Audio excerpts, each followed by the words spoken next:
આંતરરાષ્ટ્રીય વેપાર સંગઠન વર્લ્ડ ટ્રેડ ઓર્ગેનાઇઝેશન WTO નું વડુ મથક ક્યાં આવેલું છે? જીનીવા ના હોય યાર, થોડી જીનીવા હશે, જીનીવા થોડી હશે. યસ મિત્રો, જીનીવા છે. તો તમને આવી બધી આંતરરાષ્ટ્રીય સંસ્થાઓ આવડે? આવી બધી આંતરરાષ્ટ્રીય, હું તમને 4-5 લખું, તમારે મને જવાબ આપવાનો. બોલો, યુનેસ્કો નું વડુ મથક, યુનિસેફ નું વડુ મથક, FAO નું વડુ મથક, સાર્ક દેશોનું વડુ મથક, બીમસ્ટેક નું વડુ મથક, બરાબર. એનાથી આગળ આસિયાન દેશોનું વડુ મથક, એનાથી આગળ વધું છું, બરાબર. ISA નું વડુ મથક, SCO નું વડુ મથક, બોલો બોલો.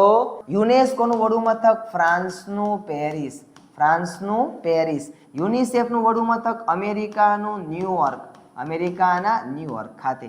FAO ઇટલીનું રોમ. સાર્ક દેશોનું વડુ મથક નેપાળનું કાઠમંડુ. બીમસ્ટેકનું વડુ મથક બાંગ્લાદેશનું ઢાકા. આસિયાન દેશોનું વડુ મથક આસિયાન દેશો ઇન્ડોનેશિયાનું જકાર્તા. ઇન્ટરનેશનલ સોલાર એલાયન્સ જેનું વડુ મથક ભારતના હરિયાણા ખાતે. ભારતમાં કઈ જગ્યાએ? હરિયાણા. અને SCO મોદી સાહેબ પહોંચ્યા છે ને ચીનના બેઇજિંગ ખાતે SCO નું વડુ મથક આવેલું છે.